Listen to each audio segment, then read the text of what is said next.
Patrice, vous m'avez appelé pourquoi? Parce qu'elle ne veut pas parler, je ne comprends pas. Elle ne veut pas parler. Gisèle, il y a quoi? Je ne suis pas tranquille. Tu me vois, tu vois que je ne suis pas tranquille. Tu continues de pleurer. On m'appelle sur un plateau télé. Pour moi, c'est pour une bonne nouvelle. Normalement, ici, là, c'est... Voilà, je ne sais pas. Puis, vous pleurez. Je vous vois pleurer. Bon, je ne sais pas. Il y a quelque chose que tu dois me dire que tu ne m'as pas dit. Tu peux m'écouter. Je t'écoute, c'est ça. Je t'écoute. Cette femme a utilisé toutes leurs économies pour faire une offrande dans une église. Je vous invite à écouter attentivement cette histoire. Merci. D'accord. Et aujourd'hui, vous convoquez votre fiancé sur le plateau pour une confession. Qu'est-ce que vous lui avez fait? C'est vraiment dur. C'est difficile. Je ne saurais pas où commencer. Je pense que j'ai brisé la confiance de mon fiancé. D'accord. Mon fiancé se débrouille. C'est un peintre. D'accord. Pendant des années, nous avons vécu dans les difficultés. Et tout récemment, il a eu un marché. Un marché qui devait valoir, je crois, 1 200 000. D'accord. Et il travaille avec ses collaborateurs. Ils sont 2, et puis après lui, ça fait 3. D'accord. Donc, ils ont eu un marché. Et le marché, ils étaient entendus qu'ils allaient faire, et après, on allait leur payer l'argent. Et mon mari ne voulait pas. Franchement, quand il est venu m'exposer le problème, la situation, je lui ai dit non. Dans la vie, souvent, rend service. Il insistait, il ne voulait pas. Et moi-même, j'ai demandé pardon à mon mari pour pouvoir accepter. En fait, elle le considère un tout petit peu déjà comme son homme. Donc, d'accord. Donc, je disais, mon fiancé a essayé de comprendre et il a accepté ma décision. Et comme ça, il a accepté de prendre le marché. Et il est parti, il s'est entendu avec les clients et finalement, ils ont fait. C'est-à-dire qu'ils devaient d'abord faire le travail et après, recevoir leur... Voilà, la paye après. D'accord. Voilà. Et lui, au départ, il était sceptique. Hein. Il était sceptique, mais je l'ai envoyé à comprendre et il a accepté. Voilà. Donc après, le travail fait. Donc il a dû également convaincre ses collaborateurs d'effectuer le travail avec lui et recevoir l'argent par la suite. Ok. C'est ça. Et quand ils ont accepté, mon mari a fait le travail avec ses amis. Et ma deuxième semaine qui a suivi, le premier a appelé mon mari pour lui dire « Ah, l'argent est là, mais je ne sais pas comment faire pour te remettre. » Mon mari n'étant pas... Oui, le premier client. Mon mari n'étant pas là où nous sommes ensemble, bon, il était en voyage, il a effectué un déplacement parce qu'il était allé accompagner un de ses amis pour des obsèques de famille funèbre quelque part. Il m'a appelé pour me dire « Ah, il y a des amis qui vont t'appeler pour te remettre de l'argent. Donc, je voudrais que tu prennes cet argent pour essayer de garder. Comme je ne suis pas là, tu gardes cet argent. » Alors, c'était les clients pour qui il avait fait le travail, qui cherchaient maintenant à payer. Voilà, les chats à payer. Donc, quand il m'a appelé, j'ai dit sans faute. Et c'est ainsi que le client m'a appelé pour me dire « Ah, c'est Madame Ton, Madame Henri. » Je lui ai dit oui. Et il m'a fait un dépôt. Après, le deuxième aussi également m'a appelé pour me faire un dépôt. Oui, parce que c'était le délai, en fait, auquel il devait rembourser, de payer l'argent. Et le troisième, non, le deuxième aussi a envoyé. Bon, ce que je veux dire, c'est que le deuxième client m'a dit non, votre mari a fait bien son travail tellement que j'ai complété la somme. J'ai mis 100 000 francs dessus encore pour votre mari. Et le deuxième client aussi également était tellement satisfait du travail de mon mari, il a également mis 100 000 francs dessus. Donc ça veut dire que ça faisait la somme de 1 400 000 qu'ils m'ont donné. Vous devriez recevoir combien? On devait recevoir en principe 1 200 000. D'accord. Et finalement, on s'est retrouvé à 1 400 000. Parce qu'il y a deux clients qui ont rajouté 100 000 francs de plus. 100 000 francs de plus. Alors, quand vous recevez ces 1 400 000, qu'est-ce que vous en faites? Est-ce que vous appelez tout de suite votre fiancé pour lui dire que l'argent, effectivement, vous l'avez reçu? Enfin, vous l'avez perçu? Je n'ai pas appelé mon mari, mais c'est mon mari même qui m'a plutôt appelé. Il m'a demandé si j'avais reçu l'argent. Je lui ai dit oui, que j'ai reçu l'argent. D'accord. Comme ça s'est passé. Et donc, vous devriez garder cet argent. Alors, ce que je veux savoir, les 1 400 000 appartenaient à la fois à votre fiancé, mais également à ses 2 autres collaborateurs. Voilà, c'est ça. Donc ils devaient le partager équitablement. D'accord. Est-ce que les collaborateurs étaient aussi informés que l'argent tant attendu était arrivé? Justement, ils étaient au courant puisque mon fiancé avait déjà appelé pour leur dire que l'argent est là, mais c'est ma fiancée qui a gardé l'argent. Donc à mon retour, nous allons partager l'argent. D'accord. Voilà. Il n'y a pas de problème. Donc jusque-là, tout va bien. Ça va. D'accord. Et juste après cela, qu'est-ce qui se passe par la suite? À quel moment est-ce que votre fiancé revient de voyage? À quel moment vous lui remettez cet argent? Donc, lorsque mon mari m'a appelé, mon fiancé, disons, m'a appelé pour me dire qu'il était en route, qu'il venait, je lui ai dit non, on m'a appelé d'urgence, que je partais à un entretien d'embauche, que je ne serai pas là. Et c'est comme ça que je suis partie. D'accord. Voilà. Mais pendant ce temps, est-ce que, enfin, je veux dire, vous appelez votre fiancé parce que vous devriez vous déplacer. Il a dû vous attendre pour avoir son argent. À quel moment est-ce qu'il rentre en possession de l'argent, votre fiancé? Bon, j'étais là-bas lorsqu'il est arrivé. Donc, il m'a demandé, tu es où? Je lui ai dit non, je suis partie pour un entretien d'embauche. Donc, il m'a demandé, et l'argent? Je lui ai dit, l'argent est sur moi, mais attends à mon retour. Lorsque je serai là, je vais te remettre l'argent. D'accord. Voilà. Vous aviez toujours l'argent sur vous?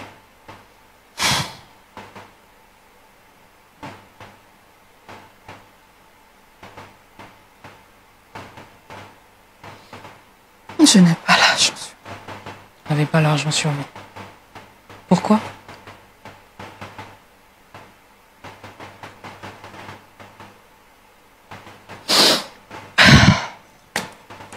Ne pleurez pas, Gisèle, soyez forte.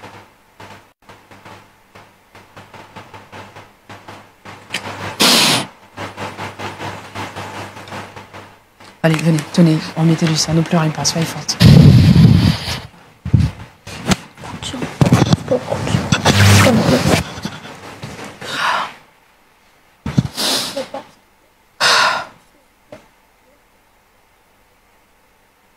Ça va aller. Soyez forte, Gisèle.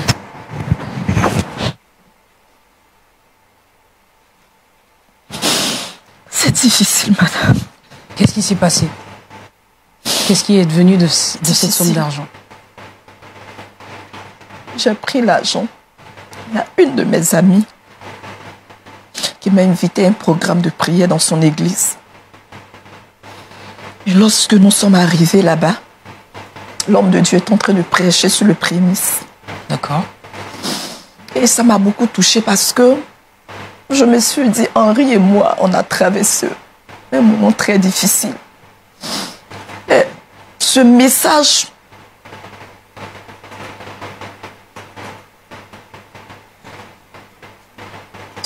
m'a tellement touchée qu'il fallait que je fasse un geste. Donc j'ai pris l'argent sur moi, j'ai mis dans l'enveloppe. J'ai déposé. Toute la somme? Toute la somme. Toute la somme. Toute la somme. Toute la somme. J'ai déposé toute la somme. Les économies d'Henri. Les économies d'Henri. J'ai déposé tout. Est-ce qu'Henri pourra me pardonner? J'ai déposé tout, madame. Alors, d'accord. Ce que je veux savoir, lorsque votre fiancé vous appelle pour vous dire qu'il est en chemin et qu'il rentre à la maison, vous prétextez un entretien d'embauche et vous partez. Est-ce qu'il y avait vraiment un entretien d'embauche?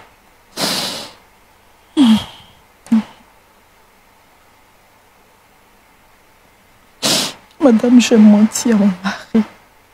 J'ai menti. Je n'étais pas partie à un entretien d'embauche. Je l'ai fait juste pour me débarrasser, c'était tout. Parce que vous ne saviez finalement pas ce que vous alliez lui dire.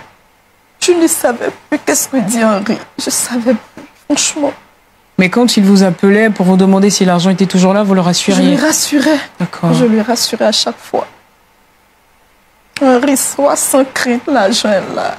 Henri, sois sans crainte, l'argent est là. J'ai menti, Henri. durant tout ce temps. Alors, quand vous lui... Où est-ce que vous êtes parti finalement? Où est-ce que vous êtes vraiment parti? Finalement, je me suis rendue chez ma petite soeur. Chez ma petite soeur. C'est elle qui m'a reçue. Bonjour. Bonsoir, cher frère. Bien sûr, allez-y, asseyez-vous. Comment vous allez? Oui, ça va, ça va. Ça va. Ouais. D'accord. On est ici. Gisèle, qu'est-ce qui se passe? Je m'adresse à toi, parce que c'est toi que je vais épouser bientôt. Tu m'as fiancé. Dis-moi. Tu vas passer ton temps à me cacher des choses. Tu me caches quoi? Est-ce que tu m'as une fois caché quelque chose? Ou même tu as commencé maintenant à me cacher des choses? Non, Je sais pas, mais dis-moi, tu pleures depuis là. Je ne suis pas tranquille. Henri, je te demande pardon. Je vais m'adresser à l'animatrice. Vous m'avez appelé pourquoi? Parce qu'elle ne veut pas parler. Je ne comprends pas. Elle ne veut pas parler. Gisèle, il y a quoi? Je ne suis pas tranquille. Tu me vois, tu vois que je ne suis pas tranquille. Tu continues de pleurer. On m'appelle sur un plateau télé. Pour moi, c'est pour une bonne nouvelle. Normalement, ici, là, c'est... Voilà, je ne sais pas. Oui, vous pleurez. Je vous vois pleurer. Bon, je ne sais pas. Il y a quelque chose que tu dois me dire que tu ne m'as pas dit. Tu peux m'écouter. Je t'écoute, c'est ça. Je t'écoute. Faut me dire. C'est concernant l'argent. Concernant l'argent. L'argent du travail que vous avez fait. Ah. Toi et tes amis. L'argent a fait quoi? Gisèle. J'ai pris l'argent. Ça, je sais, tu m'as appelé pour me dire que tu as pris l'argent. Je sais, tu m'as appelé. Je crois bien, tu m'as appelé pour me dire que tu as pris l'argent. Non, je sais. Mes amis même, voilà, ils me mettent la pression. Là.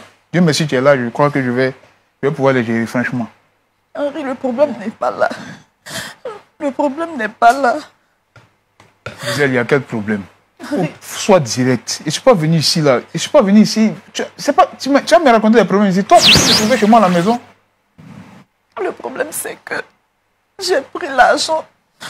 Il y a une de mes amies qui m'a invité à un programme de prière. Et quand nous sommes partis, l'homme de Dieu était en train de prêcher sur le prémisse. Vu cela, j'ai pensé à notre situation que nous avons vécue durant tous ces 4 ans. Et le Seigneur venait de nous bénir. Et lorsque le pasteur prêchait sur le prémisse, je me suis dit, si Henri était là, je pense qu'il aurait fait la même chose comme moi. Donc, Henri, j'ai pris l'argent, j'ai donné. J'ai remis. Tu as fait quoi même? Il dit, il ne te comprend pas depuis là. Il faut parler clairement. Henri, tu tournes autour du pont là. Moi, j'aime pas ça. Je t'ai dit que j'aime pas ça. Et si un gars, je n'aime pas parler, tu me connais. De nature, je n'aime pas parler. Henri. C'est ça, tu me fais parler. Il faut arrêter. Sois clair. Il y a quoi? J'ai pris l'argent, j'ai remis à l'homme de Dieu. J'ai remis l'argent à l'homme de Dieu, Henri. Oh, toi, tu aimes plaisanter souvent. Il faut arrêter ta plaisanterie là. Arrête ça. Tu m'arrêtes ça. Je plaisante pas. Tu as pris quoi? 1,4 million pour faire quoi? 1,4 million pour remettre à l'homme de Dieu. C'était pour notre avenir. Il faut arrêter ça. Il y a Gisèle, arrête ça. C'était pour notre avenir. J'espère que tu ne m'as pas envoyé sur le plateau télé pour rigoler. Non, c'est ça là, on s'amuse pas à ce genre de trucs là. Henri, s'il te plaît, c'est la vérité que je te dis. Gisèle, tu me racontes quoi? 1,4 million? 1,4 million? Henri. Gisèle. Je sais. Je comprends. Tu as pris mes 1,4 million pour remettre au pasteur, pour remettre à l'église. Je l'ai fait pour la gloire de Dieu. J'ai pas dit non. Pour la gloire de Dieu, Henri. Attends. Gisèle, attends, pardon, s'il te plaît. Est-ce que tu t'entends parler même? Henri. Tu es au courant que les 1,4 million ne m'appartiennent pas à moi seul, non? Non, s'il te plaît. Tu es au courant que les 1,4 million ne m'appartiennent pas à moi seul? On est 3. Les 1 million ne m'appartiennent pas. Les 1 million même ne t'appartiennent pas. Avant de faire quelque chose, tu m'appelles d'abord. Tu m'appelles avant de prendre cette décision-là. Tu peux pas prendre une décision derrière moi comme ça, Gisèle. C'est pas normal. On a des arriérés. Loyer, on n'a pas encore payé. Tu mets encore crédit sur moi. 1,4 million, tu vas donner à l'église. Je ne te demande pas de ne pas faire des dons à l'église, mais de ne pas faire des offrandes. Je ne te demande pas ça. Mais chaque chose en son temps, Gisèle. C'est pas prendre 1,4 million alors que tu sais qu'on est dans des problèmes. Prendre 1,4 million pour donner à l'église. Moi, je fais comment? On doit se marier dans 2 mois. On fait comment? J'ai pas d'argent. Je fais comment? S'il te plaît. Gisèle, je fais comment? Mais c'est pas pardon qui a réglé le problème. Moi, je fais comment, Gisèle? Pardon, s'il te plaît. Je fais comment, Gisèle? C'est pas pardon qui a réglé le problème. Tu connais, tu sais ce qu'on a traversé ensemble? Je sais. Tu sais ce qu'on a travaillé ensemble? Si aujourd'hui, on doit se marier dans 2 mois, il y a longtemps, on devait se marier. On a eu des problèmes, il n'y a pas l'argent. C'est parce qu'il n'y a pas l'argent. Jusqu'à présent, on ne s'est pas marié. Aujourd'hui, on a eu un peu. Dieu nous a fait grâce. On va utiliser un peu de temps pour se marier. Tu vas donner à l'église. Je ne te dis pas de ne pas donner de l'argent à l'église, de ne pas faire des offrandes. Mais tu exagères à la fin. Tu vas prendre 1 million 400 pour donner à quelqu'un. Ça ne m'appartient pas à moi seul. Et je dis quoi aux autres? Je dis quoi aux autres? Dis-moi. Je dis quoi aux autres? Bon, le mariage, tu oublies. Henri, s'il te plaît. Henri, tu vas pas me faire ça, pardon, s'il te plaît. Henri, regarde à cause le mariage, de Dieu, tu oublies le mariage. s'il te plaît, Henri. Henri, tu vas pas foutre 4 ans d'année. Je ne pas partir, non. Henri, s'il te plaît. Madame, mon mari va m'échapper. Regarde mon accoutrement, ça ne te dit rien. Henri, je te regarde comment je suis habillé. Mon pantalon, tu connais ça, non? Ma soeur. Regarde mon accoutrement. Je disais, toi, mais il faut regarder comment je suis vêtu. Est-ce que c'est normal? Non, pardon. Toi, tu n'es pas. Faut pas te mêler de ça. S'il te plaît, tu n'es au courant de rien. Entre elle et moi. Le mariage, tu oublies ça, franchement. Parce que moi, je ne sais pas, en fait. Je ne peux pas supporter ça. Si déjà là, tu te comportes comme ça, là, on devient quoi? Permettez-moi de sortir, s'il vous plaît, parce que ça m'énerve même. Permettez-moi de sortir. On est sur un plateau, je ne veux pas être bizarre, impoli. C'est pourquoi je suis encore assis. Hein. Franchement, je ne supporte pas. C'est la vérité. Je n'ai pas l'habitude de parler. Elle me connaît, je n'ai pas l'habitude de parler comme ça. Je ne suis pas du genre à beaucoup parler. J'aime pas ça. Je te demande pardon. Wow. Calmez-vous, Jésus. Faites quelque chose pour moi. S'il vous plaît, faites quelque chose pour moi. Mon mari va m'échapper.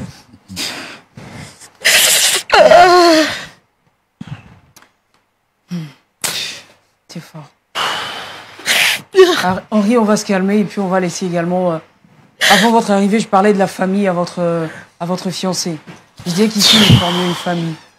Donc, c'est-à-dire que juste à côté, on a aussi des frères et des sœurs qui sont forcément touchés par cette situation. Je pense qu'ils ont aussi certainement une opinion à donner sur votre situation. Vous n'allez pas sortir d'ici. On va sortir tous ensemble. D'accord? Franchement, moi, ce que vous dites là, je ne suis pas d'accord avec ça. Moi, je ne suis pas à sortir parce que je vous comprends. Je dis quoi, mes amis? En fait, je dis quoi? Ceux qui travaillent avec moi, je leur dis quoi? Par rapport à ça, je leur dis quoi? Je leur dis quoi? C'est ça le problème. Moi, je n'ai pas les moyens. Regardez comment je suis habillé. Je n'ai pas de moyens. Moi, je n'ai pas les moyens. Je ne suis qu'un simple peintre. Je fais quoi? Tu as choisi de m'épouser. Au moins, réfléchis un peu. Voilà, regarde un peu la situation dans laquelle on vit. Tu n'as pas dilapidé. Ça veut dire que tu n'as pas donné l'argent. Je n'ai pas dit que donner l'argent à Dieu, c'est dilapider. Mais là, tu n'as pas réagi à la sagesse. Nous tous, on a la foi. Moi, je suis chrétien. Je suis aussi chrétien. Non, mais c'est pas normal. On ne peut pas vivre avec ça. Là. Ça, c'est pas normal. Regarde comment elle commence. Tout ce qu'on a vécu là, ça ne lui dit rien. Ça ne lui dit absolument rien. Les frères et sœurs, je libère la parole, je vous la donne. Quelqu'un a-t-il envie de s'exprimer sur la situation de Gisèle et de son fiancé? Allez-y, pasteur. Bon. Vraiment, c'est une situation déplorable. Ce n'est pas la première fois que ces situations-là arrivent. Notre sœur a manqué de sagesse. Les 1 400 000 qui doivent servir pour le mariage. Je ne sais pas si... Parce qu'il y a des pasteurs qui ont la bouche. Quand ils parlent là, tu peux être convaincu et puis tu vas aller déposer l'argent. Pasteur, excusez-moi. Non, laissez-moi, s'il je vous vais plaît. parler. Matrice, pardon. Il faut que je parle. D'accord, attendez. Il faut que je parle. Tout à l'heure, vous allez Attendez, parler. je vais Vous en parler. faites pas, tout à l'heure. Il y a des pasteurs qui ont la bouche. Mais elle a manqué de sagesse. Il y a la Bible qui dit que l'excès nuit. Même si tu as une générosité jusqu'à dépasser, cette générosité est excessive. Et voilà où ça a entraîné ta situation. Vraiment, je voudrais demander pardon Henri. à Henri. Pasteur, avant de me demander pardon, il faut que je parle. Oui. Avant de me demander pardon, il faut que je parle. Franchement. Pasteur, Je peux m'adresser au pasteur. D'accord, vous allez vous adresser au pasteur Jean-Yves tout à l'heure. Tout à l'heure, vous allez vous adresser au pasteur Jean-Yves. Calmez-vous, je préfère que vous calmiez un peu. Après, vous allez vous adresser au pasteur Jean-Yves. Allez-y, pasteur, terminez votre intervention. Ça peut dire que tu as raison dans ta réaction. Tu as raison dans ta réaction parce que tu es dos au mur. Tu es avec deux collègues. Qu'est-ce que tu vas dire au juste? Comment est-ce qu'ils vont te prendre? Ça, tu as raison sur les 1000 bords. C'est pourquoi je dis qu'elle a manqué de sagesse. Il fallait que peut-être cette situation arrive parce qu'on ne prévoit pas des situations. Le Seigneur Jésus étant à la croix, il a vu toutes ces choses-là. Il sait que nous allons faire des bêtises. C'est pourquoi il a institué le pardon. Il sait que des bêtises vont arriver. Il y a des choses, il y a des personnes qui ont tué des gens, qui ont fait plus grave que ça. Mais le Seigneur les a pardonnés. Donc, voilà ce que je voudrais dire un peu. Je sais que tu es touché. C'est que ton cœur souffre présentement là, c'est ta position vis-à-vis de tes amis. Si c'était ton petit argent, s'il y avait un peu d'argent qui était là, tu allais leur donner. Mais qu'est-ce que tu vas leur donner? Qu'est-ce que tu vas expliquer? C'est là ta difficulté. Et je dis pour cela, tu as raison. Tu as raison sur tous les bords. La générosité là, le Seigneur Jésus est passé partout, mais c'est pas tout le monde qui l'a guéri. Il y a des situations où il est arrivé dans une ville où il doit guérir des personnes, mais si ces personnes ne répondent pas, il n'a pas guéri des gens.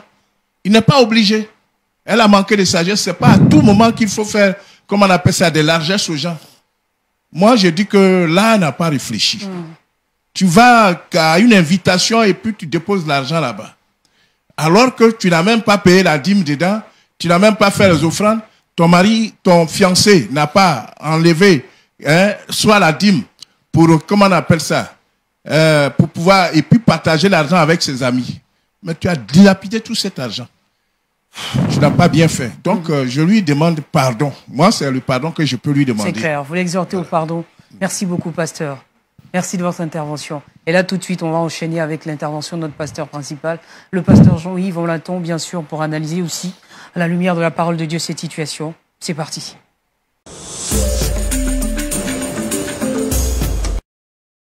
Pasteur Jean-Yves. Oui, Claudia. Voilà, on a affaire à une autre affaire familiale. Hein. Oui, justement. Voilà, sur le plateau. Et vous aimez beaucoup les affaires familiales. Pour bien comprendre la situation, je voudrais poser une question à Gisèle. Parce que je peux appeler ça un jeu de mots. J'ai entendu fiancé, j'ai entendu mari. Alors, pourquoi elle dit ça? Elle dort déjà avec lui ou bien... Non, pas du tout. Ils sont toujours fiancés, mais elle le considère déjà comme son mari. Voilà. En fait, c'est cela. Quand on ne connaît pas sa position, on fait n'importe quoi. Parce qu'elle se considère déjà comme épouse. Mais le temps des fiançailles, être fiancé ne signifie pas qu'on est marié. Parce qu'on peut se séparer. Si on trouve que le comportement de l'un ou de l'autre ne convient pas, si on trouve également que ce n'est pas la volonté de Dieu, on peut se séparer. Mais comme elle pense que c'est son mari, donc elle dispose de ses biens. Moi, ce que je veux dire, c'est que aujourd'hui, il y a tellement de mélanges, de syncrétisme. L'Église est en train de perdre ses valeurs. La Bible dit que, par manque de connaissance, mon peuple périt. Je pense que Gisèle n'a pas une connaissance de la parole de Dieu. Ça, c'est la première chose que je constate. La deuxième chose, c'est qu'elle-même n'a pas de caractère. Une amie vient, accompagne-moi dans mon église. Elle s'en va. Et l'argent qu'on est venu lui donner là, elle prend ça sur elle. Elle se promène avec 1 400 000 francs dans son porte-monnaie. On peut l'agresser pour lui prendre l'argent. L'argent, quand on a ça, et que c'est un peu beaucoup, on met sur un compte pour garder. C'est quelle histoire de se promener à l'argent. Bon, parce que comme elle explique, c'est qu'elle n'est pas partie à l'église dans l'idée de donner l'argent. Elle dit qu'elle est là-bas et puis le pasteur a commencé à parler sur les prémices. Son cœur a été tellement touché qu'elle a pris l'argent et elle a donné. Bon. Ce qui ne t'appartient pas là, ça ne t'appartient pas. Henri là, ce n'est pas ton mari. Donc ce qui lui appartient là, ça ne t'appartient pas. Il faut attendre, quand vous allez vous marier, on va vous demander, vous marier sur quel régime pour que tu considères ces biens comme étant tes biens. C'est un ouvrier. Lui, il est considéré un peu comme le chef de son groupe. Donc c'est pour ça qu'on lui verse l'argent. Et ça aussi,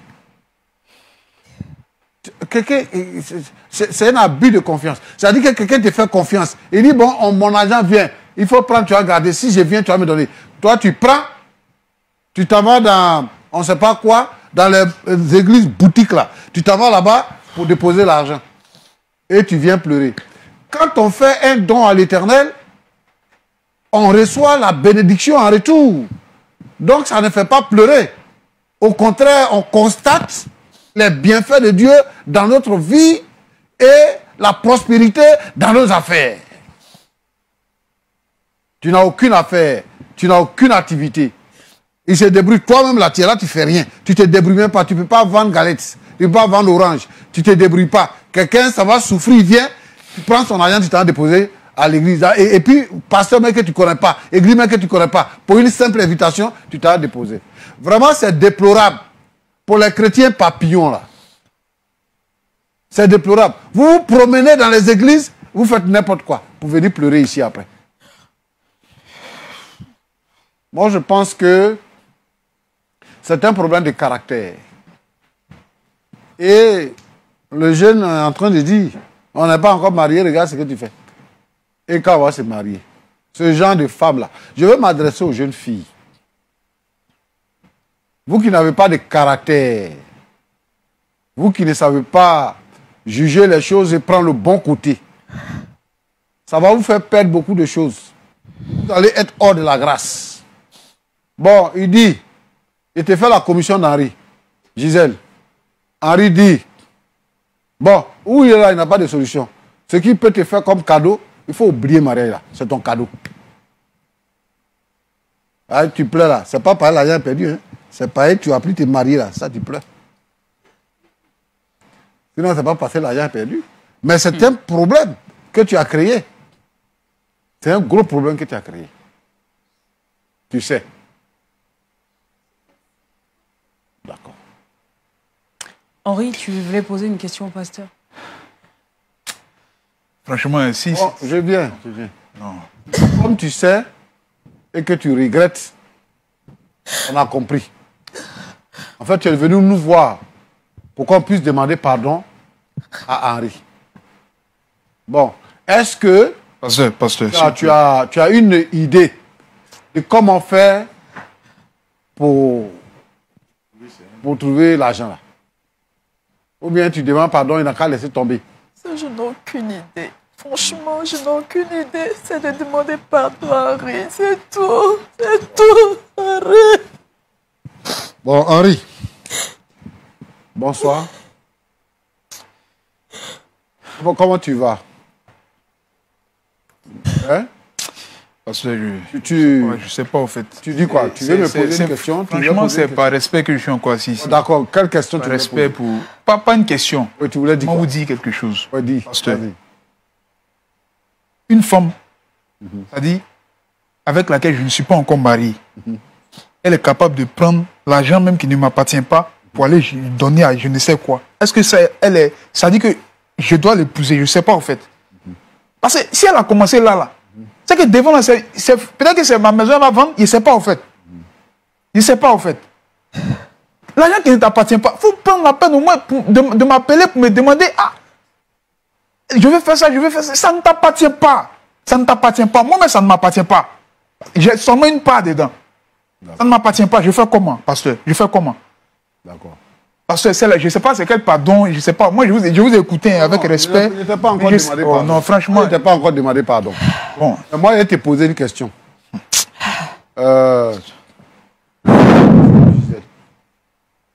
Parce que si je suis ici jusqu'à présent, on est encore ensemble en tant que fiancé, là, c'est que je l'aime. Je l'aime. Est-ce que tu as conscience que Gisèle peut se tromper, qu'elle peut commettre une faute? Parce que Gisèle peut se tromper, mais Gisèle exagère. C'est pas pour la première fois. J'ai eu à discuter avec Gisèle. Ta manière, c'est pas mauvais d'être libéral, mais ta manière de faire, là, souvent tu exagères un peu. J'ai eu à causer avec Gisèle, c'est pas pour la première fois. Elle sait. Gisèle sait. Gisèle sait. Pasteur. C'est pas. Elle ne peut pas me dire que je n'ai pas causé. J'ai trop causé avec Gisèle. En fait, ce que je veux dire, c'est que le temps de fiançailles, là, vous avez passé du temps ensemble. Pendant 4 ans, vous êtes restés à prier le Seigneur. Et nous sommes dans la dernière phase. C'est-à-dire que vous êtes convaincus que c'est la femme de votre vie. C'est ça.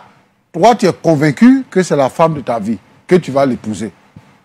Donc, maintenant, là, que tu es prêt pour l'épouser, il y a une situation d'épreuve qui se présente à toi.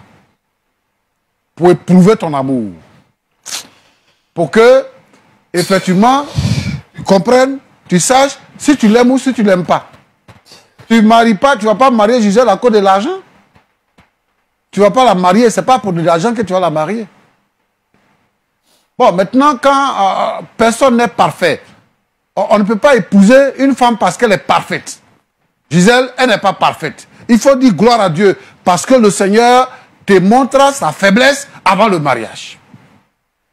Même si tu la laisses aujourd'hui, que tu t'en vas prendre une autre sœur là, elle aussi, elle a ses faiblesses. Peut-être que ça ne sera pas faiblesse de l'argent ou bien de générosité, mais il y aura une autre faiblesse.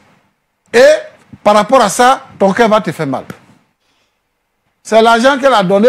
Donc, si tu es marié avec elle, tu sauras comment garder ton argent. Parce que tu sais qu'elle est faible là. Moi, je pense que il y a une réflexion que nous devons avoir. Quand on a un problème avec une femme, la solution première, ce n'est pas de décider de se séparer. Parce que elle n'a pas touché le côté de votre amour. Elle a été imprudente. Elle n'a pas été conséquente. Et c'est après avoir déposé l'argent qu'elle a regretté de le faire. Et puis bon, elle a quitté sa maison pour aller aménager chez sa petite soeur, tellement qu'elle a peur. Elle a quitté sa maison pour aller aménager chez sa petite soeur. Et de là-bas, elle ne peut pas t'affronter. Pour venir te dire ça. 1 400 000 là, ce n'est pas l'argent pour certains, hein, mais pour nous, c'est beaucoup d'argent. Mais ce n'est pas la fin du monde. Ce n'est pas la fin du monde. Parce que quand on pardonne à quelqu'un, Dieu trouve toujours une solution. Quand on enlève l'amertume, quand on enlève les craintes, quand on enlève les doutes, et qu'on fait confiance à Dieu, parce qu'elle t'a offensé, parce que c'est une offense, elle t'a offensé, et que tu acceptes de lui pardonner, à partir de ce moment-là, Dieu va trouver une solution.